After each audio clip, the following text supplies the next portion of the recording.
Le cycle du combustible montre un certain nombre de points de tension, notamment pour les capacités d'entreposage du combustible usé.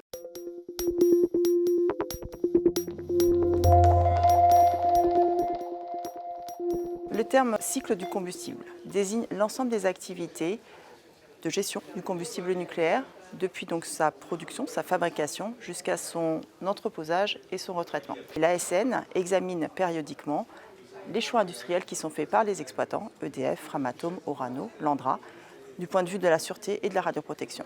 Et c'est dans ce cadre que l'ASN a rendu son avis en octobre 2018 sur un dossier qui couvre la période 2016 à 2030. Les enjeux de ce cycle du combustible sont nombreux. Le premier enjeu, il est transversal. C'est un besoin d'anticiper toute évolution stratégique du fonctionnement du cycle du combustible qui pourrait avoir une incidence significative en matière de sûreté et de radioprotection. Deuxième enjeu qu'on peut citer, le cycle du combustible montre un certain nombre de points de tension, notamment pour les capacités d'entreposage du combustible usé.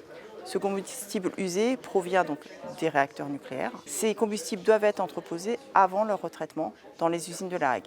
Et la disponibilité des installations d'entreposage montre donc des limites année après année. Et l'ASN donc a attiré l'attention sur ce sujet-là, notamment dans le cadre des travaux du groupe de travail sur le plan national de gestion des matières et des déchets radioactifs. Donc ce débat public porte un certain nombre d'enjeux, notamment pour la gestion des matières. Comment on qualifie des matières par rapport à des déchets, selon quels critères de valorisation, et sur la capacité d'entreposage de combustible usé pour prévenir leur saturation.